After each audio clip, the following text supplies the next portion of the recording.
Hello. Hi, this is Dr. Kelly and Dr. Renee. Renee. And this is what, Renee, week 12. 12? Week 12. Yeah. 3 months in. Oh my goodness, it's been 3 months. When you come on the live, please like, please share as usual. Please say hi so that we can get you. So usually we do these lives on Fridays, but I just didn't even know what to say this week. I didn't even know where to start. I didn't know what to talk about. I still don't know what to talk about. um, but I just felt that we had to come on and say something about what's happening. In the middle of a pandemic, when tensions are already high, we witnessed, was it on Monday? I don't even know what day it I was. think it was I'm on sorry. Monday. This gentleman, George Floyd, basically got detained by police officers. He was handcuffed, but yet they felt the need to, I guess, would you detain him even further by sitting on him? And one cop had his knee on the gentleman's neck, and I'm trying to get the image out of my mind, like for For real. 8 minutes and 46 seconds. For real, like when I clicked on it, I didn't know what the video was about. I didn't hear about it before, so I clicked on it, and obviously you're like, what is happening? And the moment that I can't get out of my head is when George Floyd said, "I'm about to die," and you can literally see him become unresponsive. And in my mind, I'm thinking, yeah, if you think that you need to do this to detain him, yeah, but like when you feel him stop moving, when you feel him stop breathing, wouldn't it be a cue to take your knee off his neck? I just don't get that. So while I don't condone the rioting, because it was, my spirit felt so heavy yesterday when I sat and watched Atlanta, because it's where I'm from, where I live, from Barbados. Well, I'll be from Barbados, but yes. I sat and watched downtown Atlanta burning. It was very, very tough to see. And even though I do not condone violence at all, and the looting and the vandalizing, there's anger, and this is how they're expressing their anger. And I have two younger brothers who are here, and one of them is like me. When we see injustice or unfairness, we speak up. So I'm afraid that he might piss off the wrong person and they call the cop on him. Another one, he likes to run, so I'm afraid for him jogging. So I can't imagine Black mothers with children, how you feel when your sons leave the house.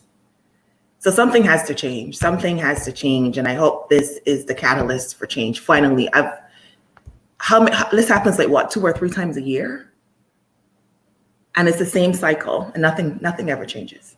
I'm surprised they haven't released information about his past and his prior record. I'm looking for that to come next, so that he's made less of a human, so that we don't empathize with him anymore. I'm just tired, girl. How are you? I'm okay over here. They actually protested today in Chicago. They're protesting right now. Peaceful protest. It started downtown and is heading to the south side, but a nice peaceful protest, which is always a great thing. Detroit, where I'm from, they had a peaceful protest yesterday. I understand the anger and all of the crazy. I understand. It makes perfect sense because we did this before. And even in this month, did you see what I sent you? This week alone was crazy. But this month alone, the one girl was sitting in her own house and they came and killed her. The police came and shot her. Yep. Then Ahmaud Arbery, that happened in February, but we just became aware of it this month. He was jogging for exercise. And then earlier this week with the lady in the bird watcher, the poor man just politely asked the lady to put a leash on her dog, just politely. And she felt the need to call the police. Thank God NYPD was clear-headed enough to realize that this wasn't what she said it was. I think when they got there, they were both gone. Like, it was she was just trying to exert power over him. Right. And just the call though, she was so strange. Her voice went from one thing to another. It was just odd. But it's very frustrating and it's really crazy. I've had my blog since 2008, and several years ago when we had to wear, everyone bought I Can't Breathe shirts because Eric Garner died. And see, here's my groceries. So when Eric Garner died and we all had I Can't Breathe and we had to talk about it, I posted on my blog because I had an I can't breathe moment. I was pulled over by the police. I couldn't breathe. I was having an asthma attack. I told the police officer when he pulled me over. I didn't even ask him why. I didn't care why he pulled me over. I needed to tell him I'm having an asthma attack. And I was actually trying to get home so I could get to my medication. And he did not help me by any stretch of the imagination. All he was concerned about was running my plates, checking my insurance, and writing me a ticket. And he did all three of those things, not in the fastest of four. Considering I said I can't breathe, he was not quick with it. He didn't say, okay, go get your medicine and come back. Nothing. He didn't call 911 for me. Nothing. And I was like, wow, I could have died right there. I literally felt like I was being suffocated in my car. I had to get out of the car. Thank God he didn't shoot me for jumping out of the car, but I had to. I couldn't breathe anymore. I kept coughing. I couldn't talk. So I'm like, and so I of course was arguing the ticket because I didn't feel that it was right, and he didn't show up to court. So I think that somebody must have gotten his ear, Jesus or somebody, and he realized that he was wrong, because he could have at least, after he handed me the ticket, said, let me get you some help. No, nothing. So I really do wonder, these policemen, like I said, 8 minutes and 46 seconds, he had a knee on that poor man. Then there was two gentlemen sitting on his legs. Where the hell was he going? With handcuffs on. With handcuffs on. Please let us breathe. Please let us jog and sit in Starbucks and barbecue and all that. And bird watch. In peace. And you know what? I hate to say it, but all this violence was taught to us. We didn't know nothing about this violence until y'all taught us. And if you don't know what I'm talking about, then thank you. If you don't know what I'm talking about, then you need to go and look at the history books. And then, you know what? Someone else pointed out to me that Jesus turned over a table. It's in Matthew.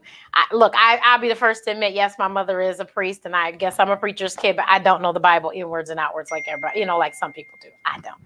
But I learned that this week as well, and was like, well, look, Jesus can get hot, then hell, we can get hot, right?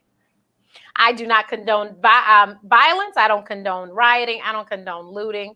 But I understand the frustration, because common sense clearly isn't common. Because honest to God, if I was a police officer and I saw what went down with Eric Gardner, I, by no stretch of the imagination, would ever, and let me just say, Eric Gardner, Tamir, all of them, all of these unarmed people who have gotten killed, I would be the most, straightest, narrowest police officer you ever met. I am going to report everything I see, and I'm going to follow the book to the letter. But common sense clearly ain't common, because this man didn't hesitate. 8 minutes and 46 seconds. After 2 minutes and 30-something seconds, the man was unresponsive. So what the hell is you doing? And there are people around saying, check his pulse. Dude, he's dying, or you killed him. And they did not move. In my defense, I have not watched the video just because I have enough mental issues that I don't need to add that to them. So because things don't leave once I see them. So I can't watch that image out of my head. Right. You can't unwatch these things. Mm-hmm. So I can't watch it. But from the information I've read and heard, 8 minutes and 46 seconds is a long time. And if you all notice the picture, because I have seen the pictures, right. The picture of the man with his hand in his pocket, like, this ain't none but a thing. But you know what's really interesting, Dr. Renee? The coroner came back and said that he died from his underlying hypertension and heart disease. Okay, that kind of just all killed him at that very moment. Like, really? So that makes absolutely not only are the police against us, but everyone is being paid, and I just don't understand. But what I did read just now was that the family has hired a very famous NYC coroner, medical examiner, to come and do an autopsy for them. So We'll have an impartial party. May I also mention that this is a white medical examiner that this family has hired. So I don't want everyone to say, oh, well, no, it is a white man. So. Yeah. Even when you look at like healthcare disparities, like I was having a conversation with a friend recently about the fact that even as a Black educated woman who financially stable, if I got pregnant, I still have a higher risk of dying in childbirth and after than a white woman. Why is that? You know, there's so many atrocities that happen to us, even in the healthcare field. You know, like my patients who have diabetes, the Black ones, the Hispanic ones, are more likely to be on dialysis. They're more likely to get an amputation. And yes, a lot of that is probably, you know, access to the same, because access to healthcare and the same as access to healthcare, because people have different insurance coverage and all that stuff. But some of it is also bias in healthcare. The same way that you have racist cops, you also have racist doctors. And that's the honest truth. So I, as a Black woman, if I was money I have, more likely to die in labor because of the color of my skin. Yep. So and they don't. He's tired. They don't pay attention. There's doctors also that, you know, based on your insurance, white, Black, or indifferent, based on your insurance, you get treated a different way. So we is tired. We just want to breathe. Anyway, I'm done. Are you done? Yeah, I'm done. Well, you know what I do want to say? I want to say kudos to the allies. I grew up in all white neighborhoods my whole life. This living in Chicago these last, I forget how many years, is the first time I've lived in the actual city amongst my people. And I will say that a lot of the people I went to school with have shown up to be allies, and I appreciate that. And I don't ignore that. I think that is great. Mm-hmm. I noticed when I looked at the videos of the protesters here in Chicago, there was a lot of white men and women. All over the country, there's a good mix, So I appreciate that. There is a master class tomorrow. I'm going to put the link on my page. I'll send it to you. But there's a master class. If you're a white person wanting to know, what do you say to your Black friends, or how do you act, or what should you do? There is a 1-hour master class. I do believe it's free. And I think that, you know, it might be beneficial to some people. I really honestly believe it might be beneficial to some people. Agreed. So one thing that I also forgot to mention that I want to do is, you know, one of my passions is diabetes, and helping my patients manage their diabetes to improve their health and to transform their life.